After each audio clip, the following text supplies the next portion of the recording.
Okay, good. We're going to look at Dante's Commedia now, um, and with that, one of the great works of Western literature, in one of the most beautiful venues on planet Earth, in the midst of the most profound artistic explosions in the history of humanity, leaving, among other things, this tremendous architectural marvel, Il Duomo, right in the middle of the city of Florence, which is filled with, to this day, art galleries filled with Renaissance paintings, sculptures, and other wonders. The city itself is a work of art, and it's filled with art from the same period. And Dante is its most famous, despite that, is proliferation of art, is its most famous resident. So famous that inside this same Duomo, now where is this? Why is this not allowing me to shrink this? Is it not just the escape key? Well, function key again? F11? Okay. Inside Il Duomo is this portrait. This is a fresco inside of Il Duomo. And the fresco shows no one other than Dante himself. So this is a painting on the wall of the cathedral on the inside. This is Dante pointing to his book, The Divine Comedy, and the three things that he depicts in the Commedia, namely the Inferno over here, the Purgatorio here, and the Paradiso here. So, and I said that, so inside of the famous cathedral in the famous city is the most famous man of all of the residents of the city. And those include figures like Leonardo and others. I mean, it's filled with Renaissance art, but Dante is its most famous resident. And he is the one that bequeaths to the Italians the language that they use today. So the dialect with which he spoke, namely the Florentine dialect, became in the 19th century the common tongue of all Italian people. So if you hear Italian being spoken today, it's actually Florentine Italian, rather than one of the other regional dialects. It's not Rome. It's not Roman. People don't speak Roman Italian. They speak Florentine Italian as the standard Italian tongue because of Dante. So in the 19th century, when Italy became a nation state, it used to be a combination of duchies and kingdoms and so forth, Naples, Rome, Florence, Milan, all of the city-states of Rome, diverse, different dialect, different culture, and so forth. What are we going to use as the common tongue amongst all Italians? They decide on the language of Dante. The benefit of that is if you learn to speak Italian, then you will be able to read Italian from the 14th century. Dante's Italian. So Dante has an outsized effect on not just Italian culture, but I would say Italian culture, Western culture as well. So he is the greatest poet in Italian literature, perhaps arguably of Western literature. I just was at a conference where somebody was maintaining that fact. I'm not in total agreement with that, but nonetheless, there's a case to be made. And let me give you a few biographical details about Dante before we come to the poem. He is born in 1265 in Florence, which is a city-state, just like we saw with Athens and Rome. These are places that eventually became the sort of the epicenter of the whole empire. But in this case, in Italy, in this period, we had just small little city-states or areas around them dominated by the cities. And that's Renaissance Italy. Florence was one of those cities. And it was a famous city. It produced artists other than Dante. It produced Michelangelo, Leonardo da Vinci, and so on. So when I say that Dante is the most famous of them, you understand the company that he's being compared to and what I'm stating about how important he is in that sense. Few details about him. When he was 5 years old, his mother died. When he was 18, his father died. Those are maybe seem insignificant, but those have an effect on a person's life. When your mother dies young, when your father dies, it doesn't happen without effect on a person's life. But I'm not going to talk about that too much. I will say that when he was 9 years of age, he met a girl who was 8 and fell in love with her. Her name was Beatrice Portinari, and we will note, the reason I'm telling you this is not just random autobiographical or biographical details.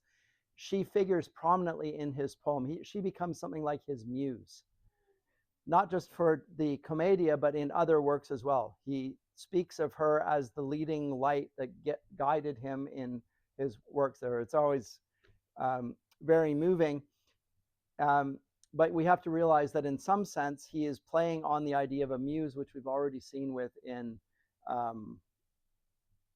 with Virgil and with Homer, a figure that guides them on their life's journey. And Beatrice is going to play a prominent role in the Commedia. So she becomes an idealized figure. He did not marry her. She married somebody else. Dante married somebody else. But he continued to use her as a literary figure representing something like idealized love. So I needed to talk to you about that. And he is moved by her, both her image and her ideal. And that may be in part due to another aspect of this period that I need to draw to your attention. Namely, it falls within the confines of the courtly love tradition. And the courtly love tradition has certain stock conventions, which lie behind our current day sense of romantic love. It's very much falling under the influence of the courtly love tradition, in which what we will have is a man of lower station falling in love with a superior lady, and the two nonetheless carrying on a relationship of amorous nature, shall we say. There's an additional aspect to the courtly love tradition, though, which is often this will be an adulterous affair. So most famously, if you think of Lancelot and Guinevere and the King Arthur thing, that's part of the courtly love tradition. So remember, this is in the Italian Renaissance. The Italian Renaissance comes in the 13th century. The English Renaissance doesn't really happen until the 16th century, so 300 years later.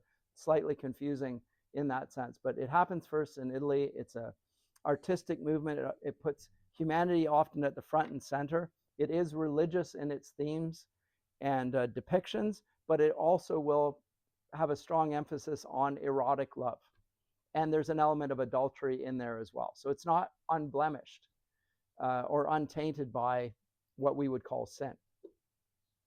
And this is deeply problematic. So when Dante is writing, the courtly love tradition is at its height.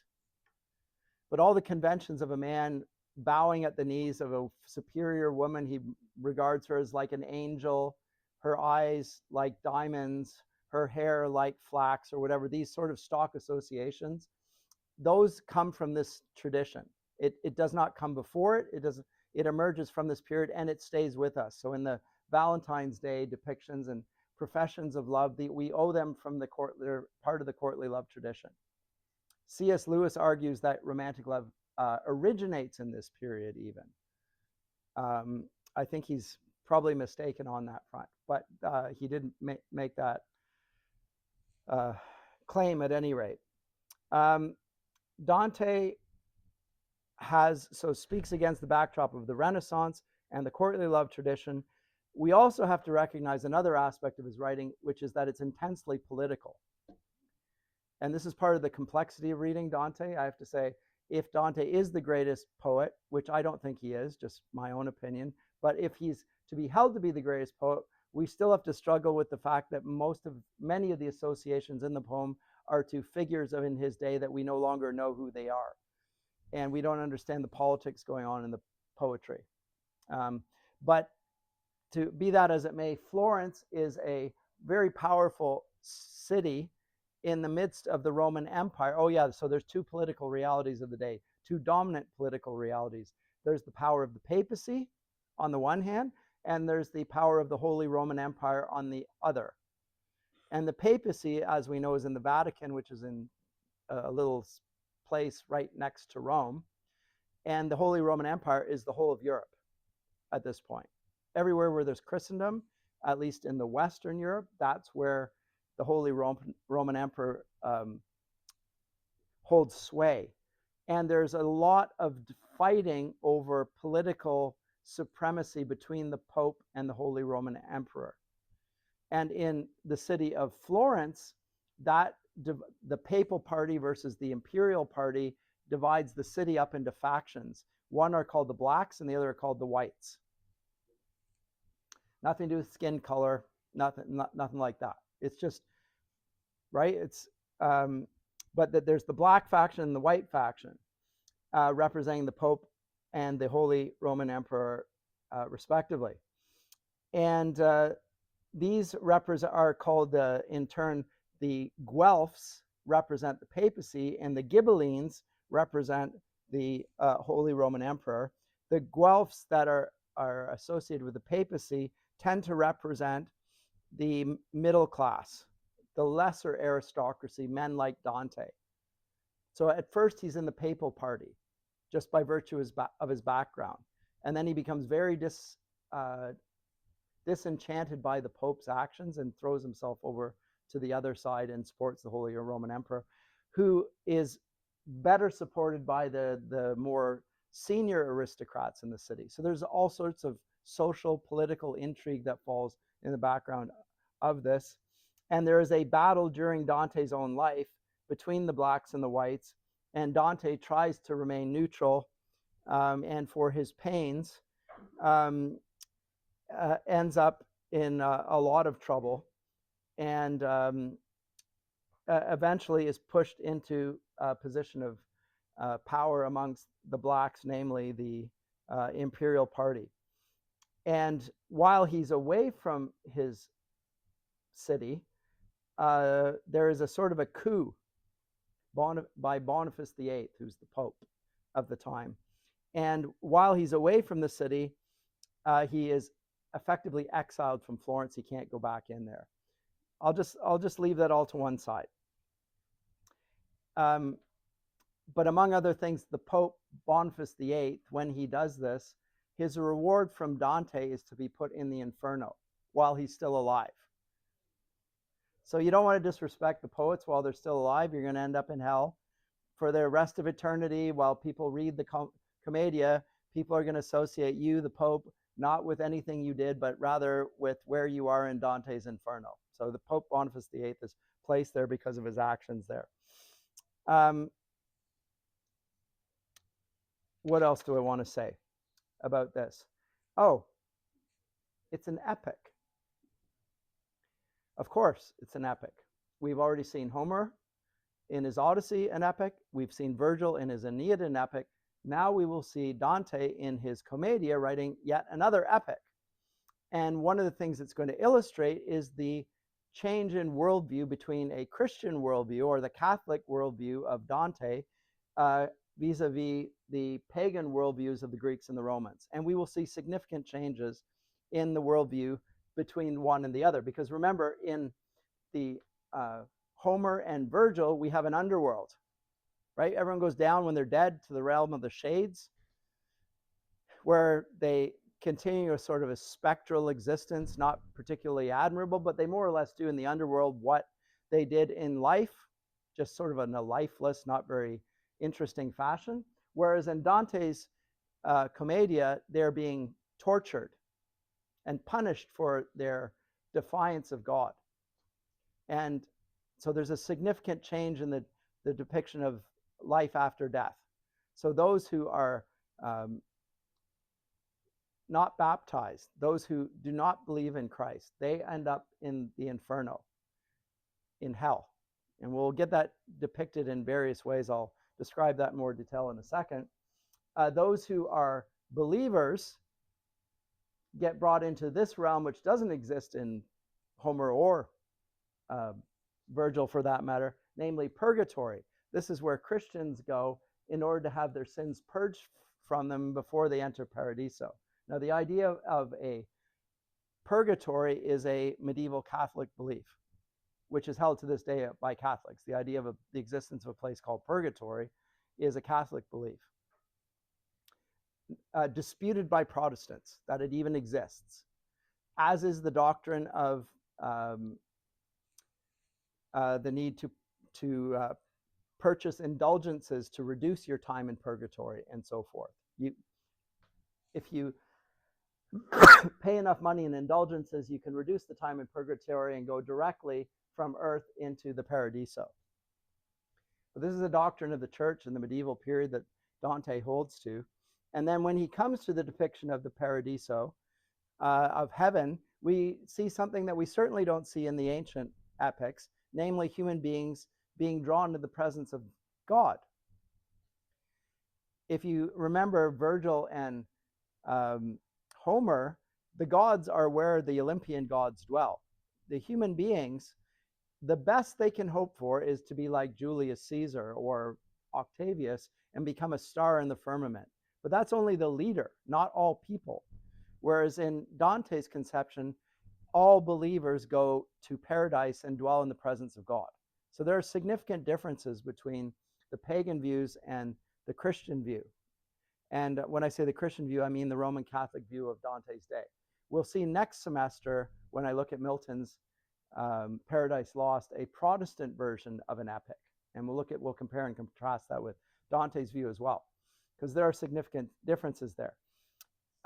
But it is an epic, and it has many of the features of the epic that we've already seen, noted, and I've brought to your attention already, namely that it is a long narrative great poem, which is encyclopedic in nature. It describes everything that is known about the world. It reflects the state of modern science. It reflects its theological views. It reflects its philosophical views. It reflects its views on everything pretty much. I will also say that it is also written in a grand style, and Dante is famous for his style, and we'll see that reflected in the narrative of the poem as well in a few minutes.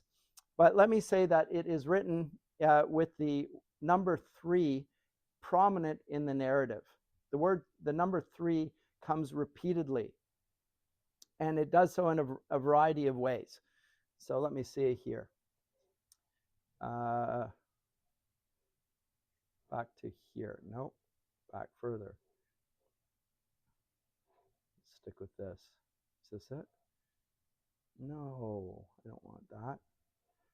I want that. It's too big. There you go. That's what I want. The Divine Comedy is divided into 3 canticles: the Inferno, the Purgatorial, and the Paradiso. These are called canticles. Within each canticle are cantos. In the case of the Inferno, there are 34. In the case of Purgatorio and Paradiso, there are 33. So all told, there are 100 cantos. But in most of them, there are 33. So the first of the cantos is just sort of an introduction to the whole poem. And we'll see that in a minute. We'll look at the first canto and how it plays things out. But effectively, you have 3 times 33 cantos in the 3 canticles. And the style of the poem, on the other hand, is written in something called terza rima. Let me show you this, looking at it in Italian, if we can. There we go.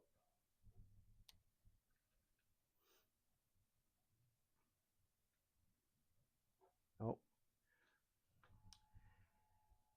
And what I want to draw, I'll say it in a minute, but what I'll draw to your attention is the rhyme scheme of the poem. It's called terza rima. It begins here with vita, ta, and then ra, and then ta. And so if you wanted to articulate that in terms of rhyme, you would put an A for the first line, a B for the second because it's different than the first, and then an A because what was the first is repeated in the third. So A, B, A, and then we'll notice in the 4th line that it goes back to the Ra to like the 2nd line. So A, B, A, B, C, B, C, D, C, because look, vita, oscura, smarrita, dura, forte, paura, morte, like forte, right? Te, vai. So there's a repetition there, but also a variation.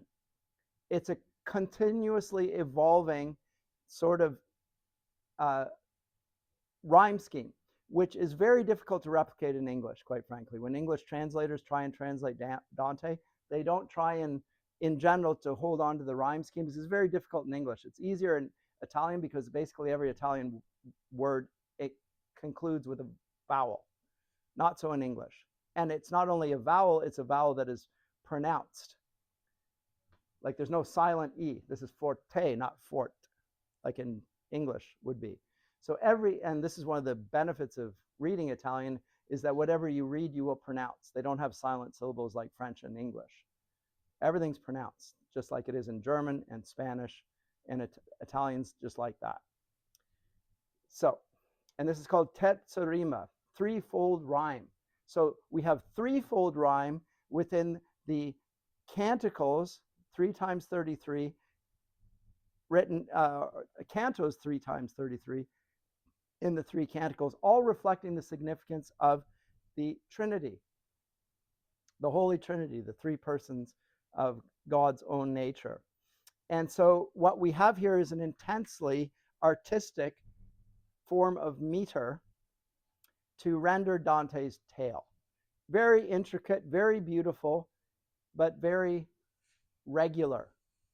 And that regularity reflects Dante's view of the way the world has been created, which is both musical and logical and beautiful.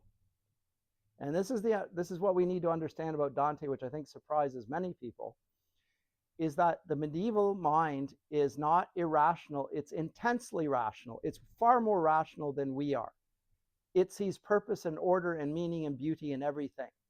And it reflects that not only in its art, but in its theology and in its poetry.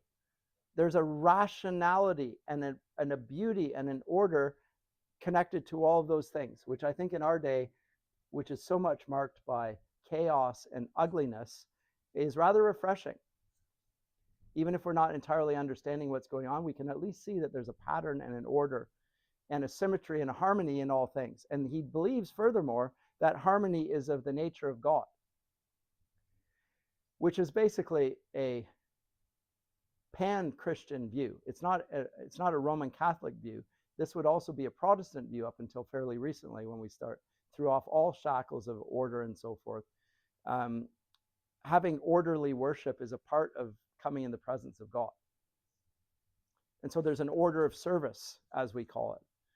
And the sort of the strictures on it, being quiet at this point, being reverent, listening, there's a way things are played out, is a reflection of how we understand the nature of God. God is orderly in his operations. He separates the day from the night and pauses to pronounce it good.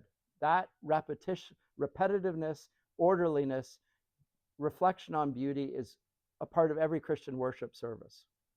It takes place in the light, as opposed to the mystery cults of the ancient world, which are often conducted in darkness. All these have theological implications. What else do I want to say here? Let me just come to the first canto.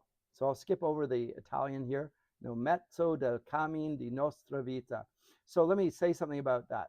In the middle of the road of all our life, nostra vita, mi ritrovai per una selva oscura.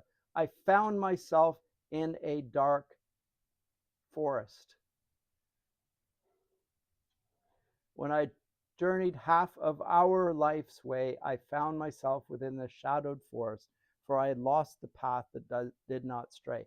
What do we note about the very first lines of Dante's Commedia? I said it's an epic. What do we note about it that differs from the foregoing epics that we've seen thus far? Yes. Yes. Yes. He's talking about himself.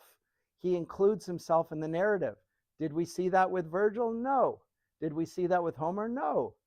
We don't know who the poet is, where the poet is. It's not the poet's perspective. And the poet is certainly not one of the characters in the poem.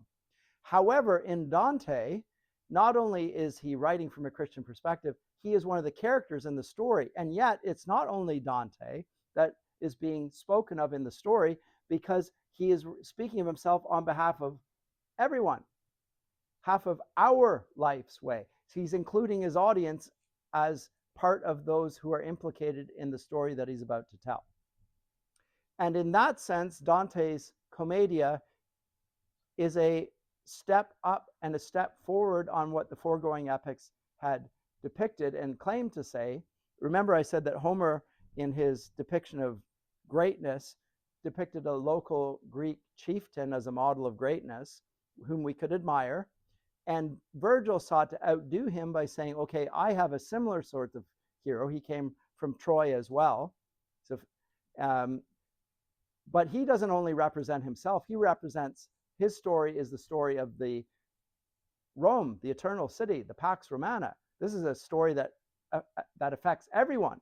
It's not just affects a couple of Greeks. This affects the entirety of history, human history. By the time Virgil's writing, he's talking about something of enormous historical significance, the founding of the city of Rome. When Dante comes to write this, his claim is that much greater, because now he says it's not only on behalf of the Roman Empire, but on every empire that has existed, continues to exist, or ever will exist. Because the nature of the God whom Dante worships is none other than the God of heaven and earth, the creator of all things, which is not what is being claimed by the Greeks or the Romans. The Greeks or the Romans do not think that Zeus created all things and rules over all things. Remember, the fates rule over all things. Zeus doesn't even have that power. But Dante's claim is that God, the creator, created all things, past, present, and future. So each epic exceeds the other in its claims for the epic nature of the story that they're about to tell. And in that, we can see how different Christian theology is from the pagan forms of thought that preceded it. And it's interesting. And you really need to see them as comparisons. Like, compare the epics you've looked at thus far to this epic and contrast them and see how different a Catholic worldview influences how you see life on earth, life, and then what comes after it, whether you're going to be in hell or you're going to be in heaven, because those are the two outcomes. You don't go down into the underworld and you don't then get reincarnated, as Homer thought and as Virgil thought. You are going to either go to the realm of the damned, or you are going to be in the presence of the blessed Almighty God for the rest of your life. And when he starts to write this, he says that he had journeyed half of our life's way. Now, how old is he? You have any idea, based on just what he's written there, how old he is when he writes this? What did I say, by the way? When was Dante born? You've probably already forgotten, but what year was Dante born?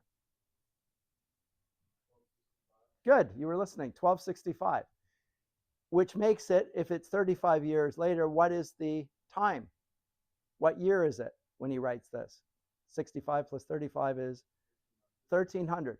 And the account that he's about to tell us, very good, takes place over the course of 3 days. And the 3 days are Good Friday,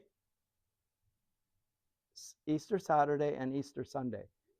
He's going to undertake a 3-day journey going down into hell, up Mount Purgatory, and on day 3, he will be in paradise when Christ arises from the grave. And so in that sense, Dante's life and the journey that he's going to undertake mirrors Jesus' life at the point which the gospel narratives place the strongest emphasis. Because remember, the universal symbol for the Christian faith is the cross. Not the cross alone, but what happens with the cross. In Protestant thinking, the cross is an empty cross, because he was crucified, but he didn't remain on the cross. He was buried and then rose from it. But now there's nothing on the cross. The cross has done its work. But he is 35 years old. And therefore, he has lived half of his life. Why half of his life? Because the Bible says that our days on earth are numbered 80 years and 10, 70, perhaps 80 if we're strong. But the expectation, biblical expectation on the extent of human life is 70 years, which, by the way, is why in Canada, just like throughout the Western world, you're expected to retire when you're 65 and then spend 5 years of retirement. And then you're supposed to pop your clogs, as they say in Britain. That's it. You're going to die around the age of 70. And our pension system is set up for that, by the way. You're not supposed to exceed your 5 years. You paid into it that much and you will get that much out of it. So if you live and you live for another 35 years, 65 to, and you're 100 years old, you're taking out way more than you ever put in, which is a serious problem. But if you're going to set up a pension plan and you're trying to think about it, well, how much money do we need to put in there and how long? Well, how long will we expect people to live? We'll expect them to die roughly at around 70. Some will die earlier, some will die later, but it's roughly 70. That's just an aside. But that's why it's 65. They expect you to have 5 years of pension, and then that's it. And so that's why, so he's 35 years of age when the poem is written, and he's going to talk about 3 days of his life, the 3-day journey that he's going to undertake. So let me get to the poem here. And I will say about the poem, the first canto is the most allegorical of all of the cantos. Canto 2 is pretty allegorical as well, but the first one most certainly. So it's very hard to figure out what's going on. There's a lot of symbolism going on here. And let me read some of it, and then I'll comment a little further. When I had journeyed half of our life's way, I found myself within a shadowed forest, for I lost the path that does not stray. Ah, it is hard to speak of what it was, that savage forest, dense and difficult, which even in recall renews my fear. So bitter, death is hardly more severe. But to retell the good discovered there, I'll also tell the other things I saw. I cannot clearly say how I had entered the wood. I was so full of sleep just at the point where I abandoned the true path. Now, the true path. What do you associate with the true path? What would the true path be? From a Christian point of view, what is the true path? Believing in Christ, the straight and narrow road, following Christ in his life. He's gone off the path. He's caught in the forest. He's lost in the woods. He's middle-aged and he's gone lukewarm. Something is impeding him. And guess what? He can't get his way back onto the path. So he's got to the point of midlife.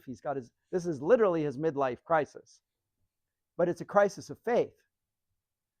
And it's a crisis that he can't extricate himself from. That's how the poem begins. It begins with a problem, just like all the epics did, actually. Remember, Homer's epic begins with the problem of Odysseus, the great hero, not being able to return home, doesn't even know where home is, doesn't know where he is, and nobody knows where Odysseus is. And Aeneas, likewise, is shipwrecked away from his city, which has been burnt to the ground.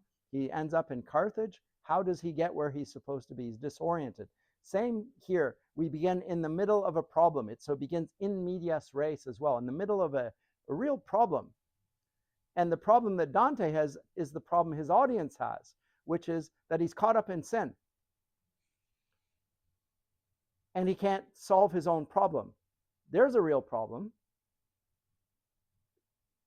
A problem that you can't solve is a real problem. Unless there's someone other than you that can be responsible for solving the problem you have. And Dante has exactly such an individual. We'll come to that in a second. But he had abandoned the true path. So there's the nature of his problem. He is lost and he can't get his way back onto the path. But when I'd reached the bottom of a hill, it rose along the boundary of the valley that had harassed my heart with so much fear. I looked on high and saw its shoulders clothed already by the rays of that same planet which serves to lead men straight along all roads. So he finds himself at the bottom of a valley and he looks up to the top of a mountain where there's light up there, but he can't climb up. He can't climb up Mount Purgatory anymore because he's lost his way.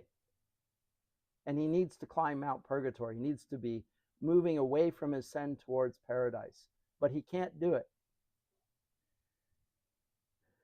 And its shoulders are clothed by Venus, I think, although it could be the sun.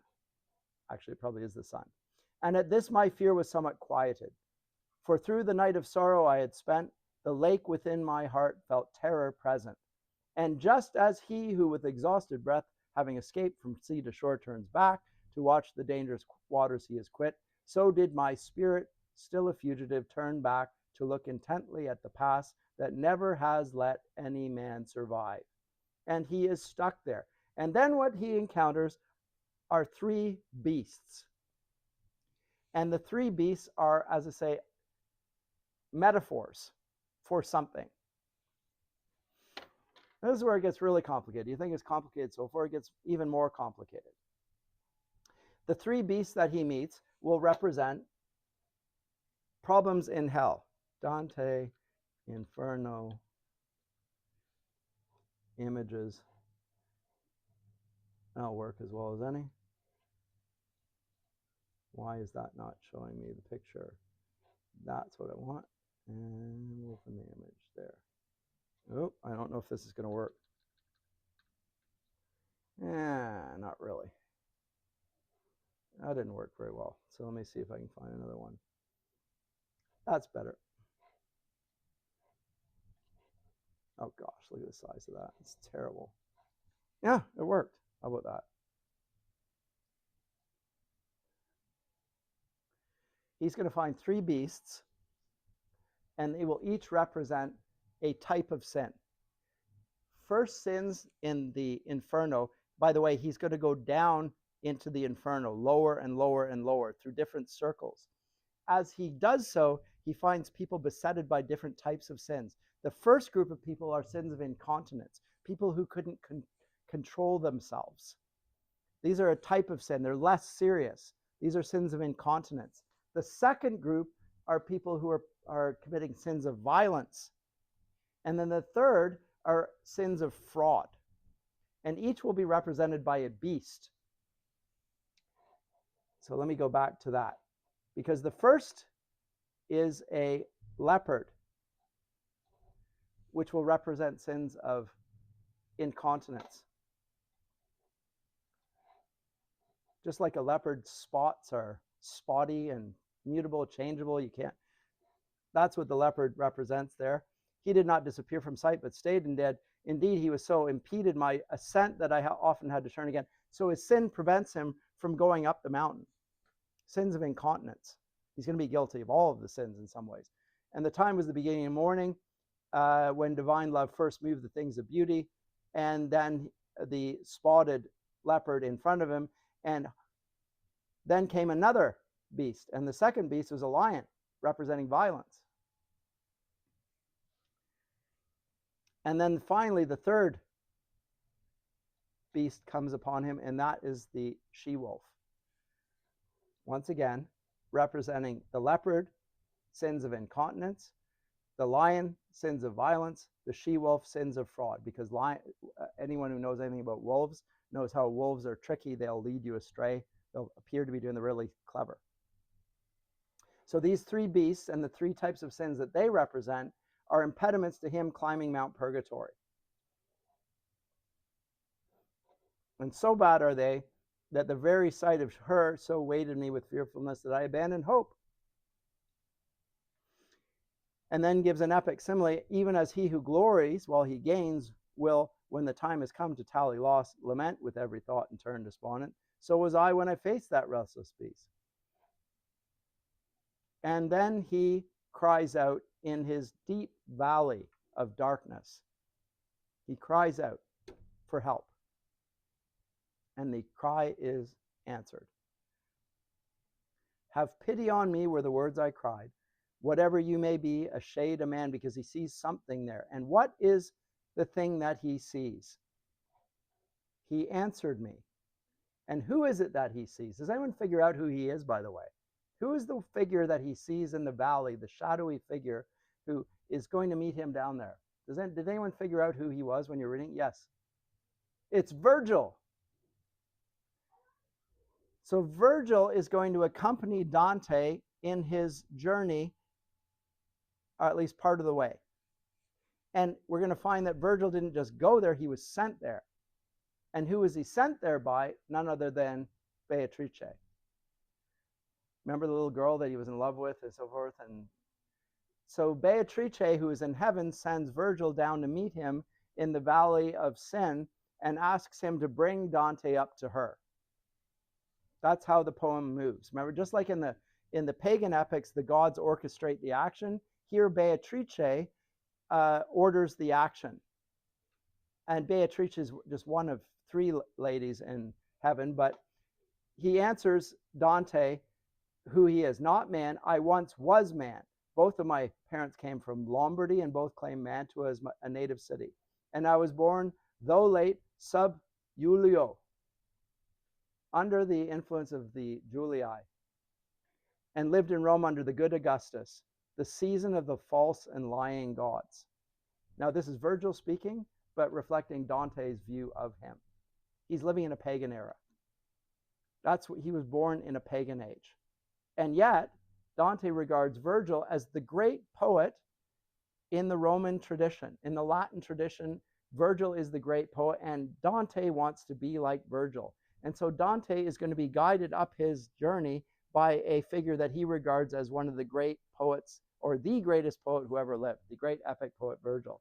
And he in fact says this, I was a poet and I sang the righteous son of Anchises who had come down from Troy when flames destroyed the pride of Ilium. But why do you return to wretchedness, says Virgil? Why not climb up the mountain of delight, the origin and cause of every joy? And Dante responds to him and evades the question, are you then that Virgil, you the fountain that freely pours so rich a stream of speech? I answered him with shame upon my brow. O light and honor of all other poets, may my long study and the intense love that made me search your volume serve me now. You are my master and my author, you, the only one from whom my writing drew the noble style for which I, Dante, have been honored. You see the beast that made me turn aside? Help me to stand against her. She has made my blood and pulses shudder. It is another path you must take, he answered, if you would leave this savage wilderness. And so he will go until the greyhound comes. And who is the greyhound? Does anyone know who the greyhound is? Cerberus? No. You're not gonna guess it if you don't know. You're not gonna guess. Christ is the greyhound. So you would never guess this. You're the hound of heaven. The hound of heaven, famous poem in the 19th century. But the greyhound is a reference to Christ. And this, whereas the beast that will not allow you to get past her, the she-wolf, is going to mate with many living souls and yet mate with many more until the greyhound arrives, inflicting painful death on her. That hound will never feed on land or pewter, but find his fare in wisdom, love, and virtue. His place of birth shall be between two felts, and he will restore all things. So this is where he begins, and he leads Dante then on to the next place on his journey. So let me come to the text and translations. Comments or questions thus far, by the way? It's very interesting, but it's also quite complicated.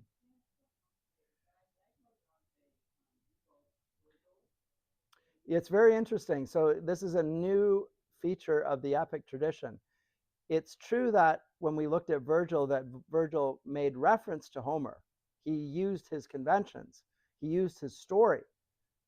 He's putting his story up against Virgil's story. But what we don't have is the intensification here, that so much does he revere his poetic forebear that he's his guide on the journey that he's about to undertake. He's not going to be the guide the whole way, by the way, because Virgil doesn't know the way to heaven. He's never been there. He can't go there. But he will be his journey for a good part of the journey. And we'll see what happens later on in the story, but that's it.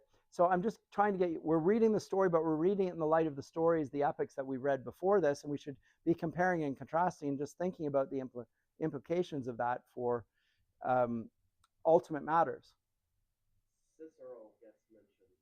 All sorts of famous figures get mentioned. You're right. Cicero gets mentioned, and what we're going to find is that Cicero and Virgil reside in this place called Limbo, which Dante also creates.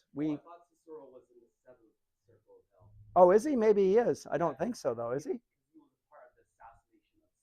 Uh, no, not Cicero, is he? Well, he's certainly going to end up in a bad place if that's the case, because the Caesar, those that sought to assassinate Caesar end up down here in the deepest, darkest pit of hell, the traitors, which is a funny old thing. Okay, but in the realm of this place called Limbo, we're going to find all sorts of ancient pagan writers whom Dante reveres and can't bring it upon himself to stick them in hell. So he puts them in limbo. He doesn't know what to do with it. We still use the phrase in English, he's in limbo. You don't know where you belong. I'm just like he's there. So that's where Virgil himself resides. He resides in limbo. Yes. Homer is also in limbo. The pagan epic poets are in limbo. Plato's in limbo. Aristotle's in limbo. Socrates is in limbo. All sorts of famous, worthy figures of representing virtue and wisdom are in limbo. They are great in Virgil's or in Dante's estimation, but they cannot leave hell because they don't have the light of Christ, which will lead them to heaven. But he doesn't want to torture them for that, so he sticks them in limbo. I should say one final thing. A common Protestant objection to this portrait is that there's no warrant for it in Scripture, which is entirely accurate. And he doesn't claim that it's a scriptural view. He claims that the structure of the Inferno is based on Aristotle's Nicomachean ethics. So these are types of sins seen from a pagan worldly perspective. He doesn't understand the categorization of sin himself. And he says, who knows about sin better than me? Virgil or Aristotle. Aristotle knows well enough to categorize the types of human virtue and vice, and so I'll let Aristotle come up with the designations of degrees of sin in the under or in hell. Yes.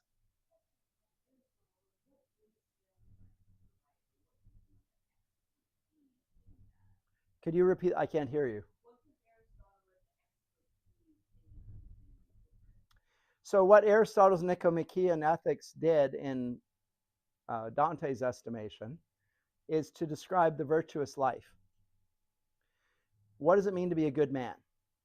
Nicomachean Ethics is a treatise describing that. Dante more or less thinks that, yes, the pagans understood what it means to be virtuous in this life. They understood there are 4 temporal virtues. I'll talk about this more when I come to purgatorial, but there are 4 different types of virtues which the ancient world recognized, and we Christians also recognize as still important in this life, whether we're Christians or not Christians. And then on top of them, there are also 3 theological virtues the pagans knew nothing about. Those 3 theological virtues are faith, hope, and charity, or love. Right? And 1 Corinthians 13, Paul concludes with that. These 3 ride faith, hope, charity, but the greatest of these is charity, or love. Those are 3 theological virtues that the Christians bring to the attention of the world, which the pagan world knows nothing about. And these are greater than the pagan virtues. But the pagan virtues have some relevance to this life. And I'll come to that when I come to the description in purgatorial. Yes, other comment or question? Yeah, I tend to think that we should most of the time stick to what Scripture says alone, but do you think this is an accurate description of what hell should really be, or is there other information? It's what hell would look like from a worldly perspective. Which sins are worse than others? It's not a Christian judgment. It's from the pagan. He doesn't try and say that, because the Scriptures say nothing about degrees of sin. It says sin is sin. Every sin is going to keep you from God's presence. Every sin is going to damn you and send you to hell. Every last one. which one's better, which one's worse? Well, they're all bad, but in terms of which one's more severe, from a worldly perspective, which Aristotle is able to inform us about, at least according to Dante, these ones up here are the least bad, the sins of lust, of incontinence, not being able to control your lusts. That's not as bad as murdering somebody.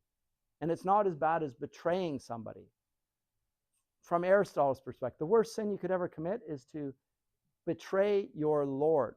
That's the worst sin imaginable. And we will find that down there is none other than Lucifer, who betrayed God himself. And we'll find that along in this realm called Judaica is Judas Iscariot, one of the three beings that's being chewed upon by Lucifer or Satan. In one of his mouths is Judas Iscariot. He's being chewed up eternally for his sins. The other is Brutus and Cassius, who betrayed Julius Caesar. Those three are being eternally punished. Worst possible sin is betraying your benefactor and your Lord.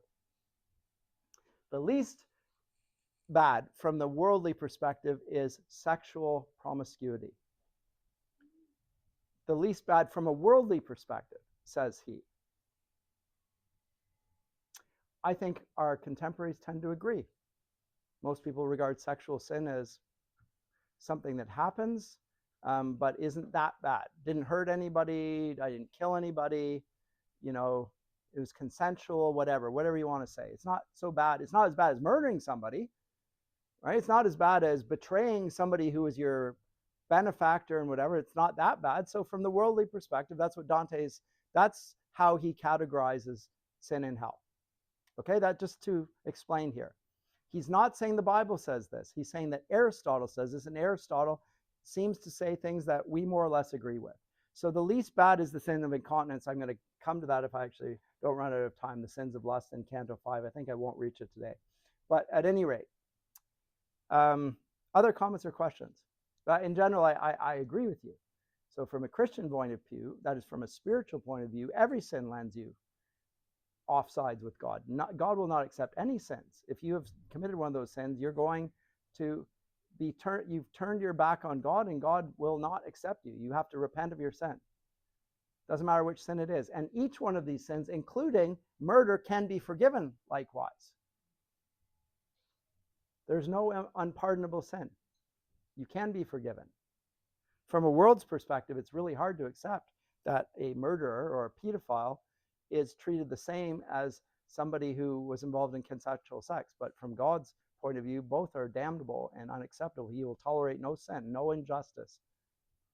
Right? Yes?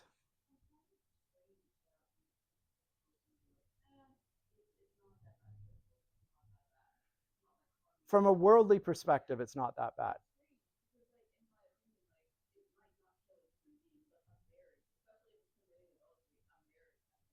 You will break. So it depends how you categorize that, what's going on here. You're right.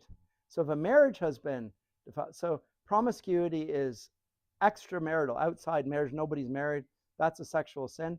But so is adultery. Well, adultery is far more serious than the other because you're breaking a marriage as well as involving promiscuity, in which case you could make a case for a sort of fraud or betrayal, right? So then it's very much more serious. And Dante will put people in those positions for various reasons. We'll come to the first story in Canto 5, and we'll look at one such instance, the one that he spends a fair bit of time discussing there. But this is how he begins the story. I think it's useful to have this image in your mind here.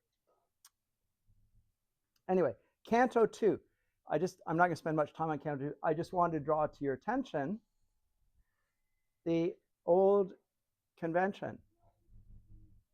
It's going to appeal to the muse. He does it in Canto 2. So to say Canto 1 is just sort of like an introduction. It presents the problem. He, the pilgrim, is lost in a deep, dark forest. He can't find his way back to God. He's impeded by his sins. Virgil is sent down to help him. And then he decides that he's going to invoke the muse to begin the poem. So Canto 2 is the beginning of the Commedia proper. So, O muses, O high genius, help me now.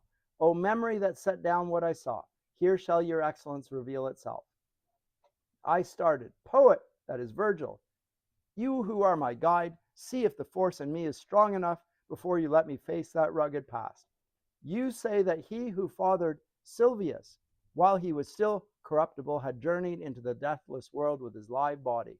For if the enemy of every evil was courteous to him, considering all he would cause and who and what he was, that does not seem incomprehensible. Since in the Empyrean heaven he was chosen to father honored Rome and her empire. And if truth be told, Rome and her realm were destined to become the sacred place, the seat of the successor of great Peter. Remember, I said that in Dante's day, we have the papacy and we have the Holy Roman Empire, and they're both regarded as being influenced and transformed by Christian truth. So we, in the Holy Roman Empire, we have Christendom. In the papacy, we have the head of the church. But unfortunately, in Dante's day, the papacy often reigns like an earthly monarch. He wears battle regalia. He goes out in battle. He has his own army. He acts like an earthly prince. One of the critiques of the reformers is that the Pope just acts like a man. He's not acting like a vicar of Christ, which he claims he is. He's acting like a temporal ruler. He's getting rich.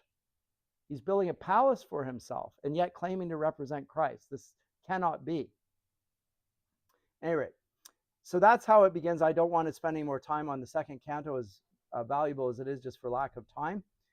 And let me go on to the third canto.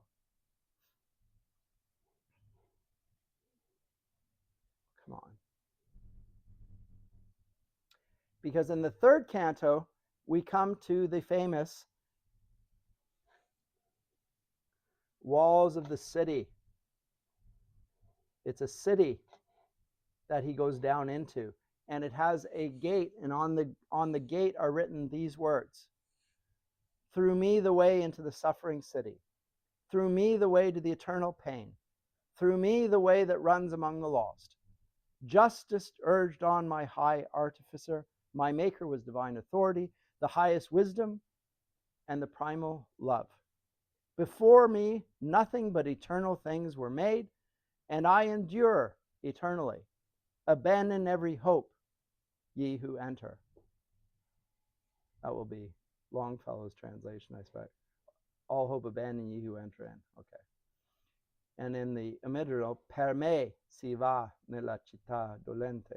Per me si va. Right. So the repetition here, and these are on the gates of the suffering city. So the hell or the inferno is portrayed as a city of pain, a city of suffering.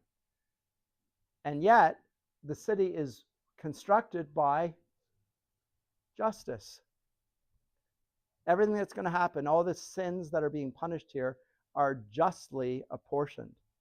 There's no vindictiveness. It's not that you've defied the gods of Zeus and some of the others, and they throw down it's the gods, it's the underworld of the victors.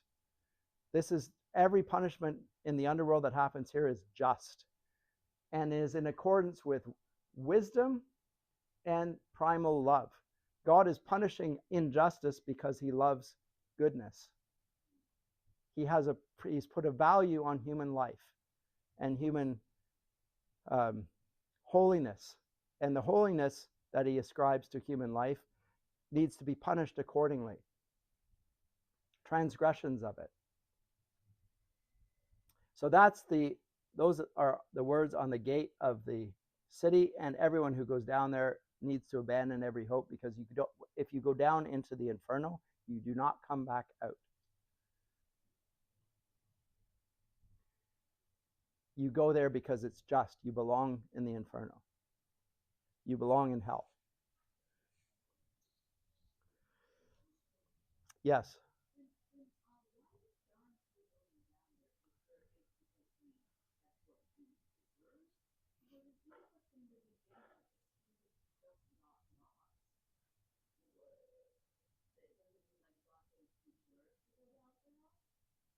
No. Dante does not deserve to go down to hell. Remember the narrative here, though, that he's following Christ's footsteps Good Friday, Easter Saturday, and Easter Sunday. He's going down to the realm of the dead.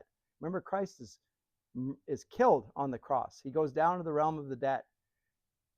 And he arises from the dead because, of course, he committed no sin. If he committed no sin, why is he going to the realm where the sinners are? The realm of the dead. The death is a punishment for sin. And yet Jesus committed no sin, and nonetheless he's been killed. So what is he doing dead? How can you kill the Lord of life? How can you kill somebody who's committed no sin? Well, the story of Christianity is that it wasn't his sins that committed him to death, but our sins that were laid on his shoulders that led him to be committed to death. And in so doing, he bore the punishment for our transgressions, right? But because they were not his transgressions, he didn't belong in hell and he didn't stay there.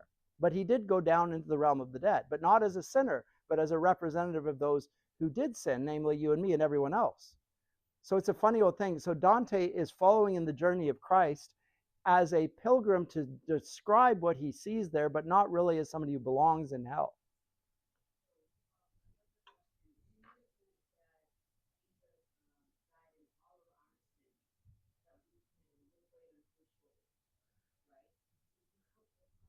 By his stripes we are healed.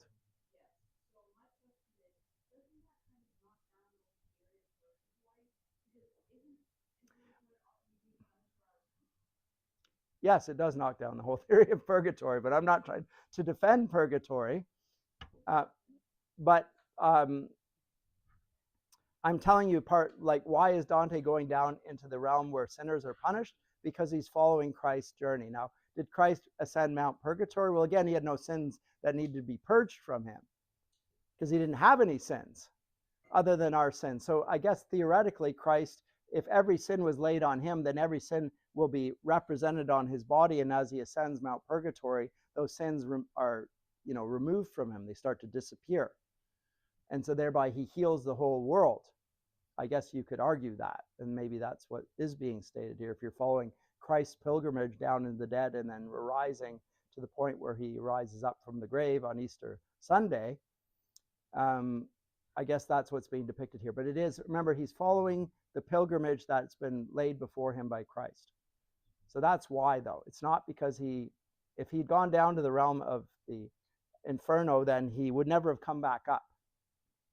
He's going there to tell us what it's like, what lies in hell. Tell us what it's like, and tell us what purgatory is like, and tell us what paradise is like, even though he's not yet been there, other than in a dream sequence, because it's like a dream. He's been given this vision, which he's going to tell the rest of us about. And it's so difficult to understand what's written on the gates of hell that he confesses this to Virgil. Master, their meaning is difficult for me. And he to me is one who comprehends. Here one must leave behind all hesitation, for here every cowardice must meet its death. For we have reached the place of which I spoke, where you will see the miserable people, those who've lost the good of the intellect. What a funny old phrase. Very abstract philosophical way of describing sin. If you understood what the nature of sin was, you would act rationally and you would never commit the sin, is the import of it. Sin is an irrational act. It contradicts everything good and true and just and beautiful, and yet you commit it. And those who are in hell have lost all of the good of the intellect. Now, as I say, it's a very rationalistic way of portraying sin, but it is consistent throughout Dante's writing here. It's a very rationally organized description of the whole cosmos.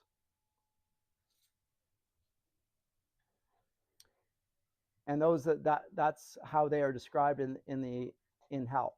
And when with gladness in his face he placed his hand upon my own to comfort me, he drew me in among the hidden things. Here sighs and lamentations and loud cries were echoing across the starless air, so that as soon as I set out, I wept. And he starts to see horrible things. And what do I hear? He hears all sorts of horrid things. And as he goes on, he recognizes a few. the shade of him who made through cowardice the great refusal. And other wretched ones being bitten by horseflies and wasps that cause blood to come from the faces of those that he sees upon me. And then as he goes down and they advance, he will go to the fourth canto. Let me come to the fourth canto. But he first comes to a guide in the underworld. And who is the guide in the underworld other than Charon? You remember Charon? Who was Charon? Do you remember him? Who was he? Where did we find him?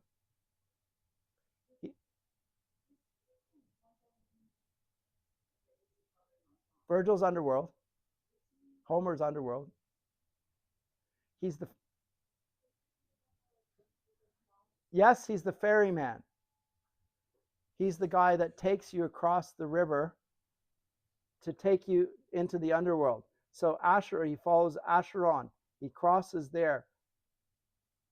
They have to cross a river, and those are the ones when somebody dies, you put gold coins in their eyes, and Charon takes the gold coins and lets you to pass into the underworld. He's buried that way. And his name is Charon. In Virgil's depiction, he is just this shadowy, creepy sort of character. Dante will depict him as a demon.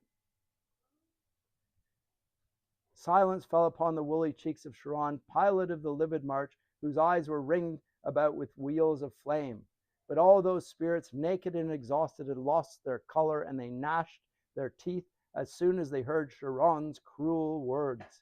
They execrated God and their own parents and humankind, and then the place and time of their conception, seed, and of their birth. Then they had foregathered, huddled in one throng, weeping aloud upon that wretched shore, which waits for all who have no fear of God. The demon Charon, with his eyes like embers, by signaling to them, has all embarked. His oar strikes anyone who stretches out. As in the autumn, leaves detach themselves, first one and then the other, till the bough sees all its fallen garments on the ground. Similarly, the evil seed of Adam descended from the shoreline one by one, when signaled as a falcon called will come. So do they move across the darkened waters, even before they reach the farther shore. New ranks already gather on the bank. The dead are compared to fallen leaves.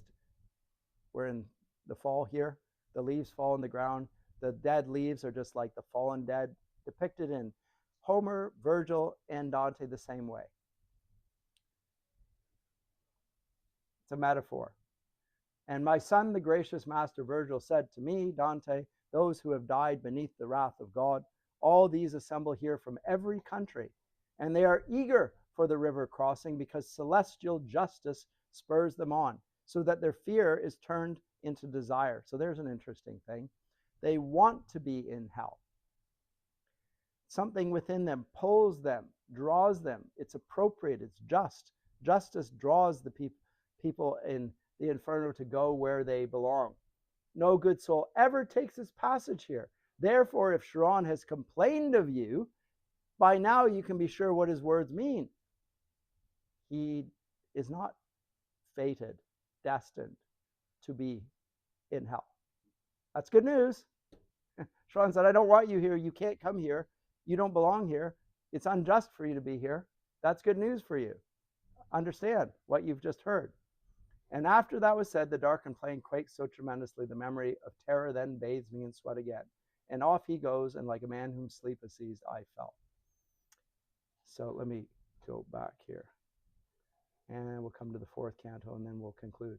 But in this fourth canto, just to very briefly go here, we get the depiction of the what I called the realm of limbo, where the virtuous pagans live or reside.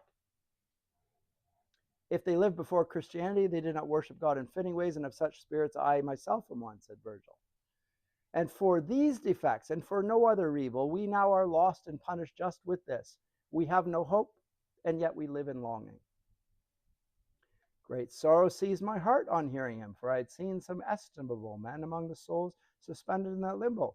Tell me, Lord, did any ever go by his own merit or others from this place towards blessedness?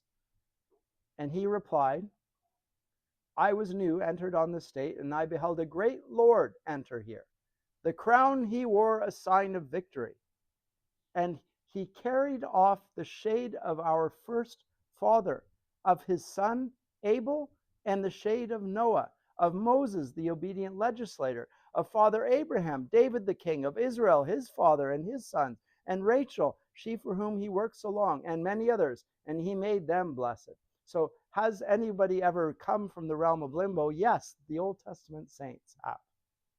So they have been here and they left. And the great Lord that took them off is none other than Christ. So when he goes down in the world, into the underworld, he leads captives there. And the captives are the Old Testament saints. But as for the rest of them that he sees there, well, that shade is Homer, the consummate poet. The other one is Horace, satirist. The third is Ovid. The last is Lucan, because each of these spirits shares with me the name called out before by the lone voice. They welcome me, and doing that, do well.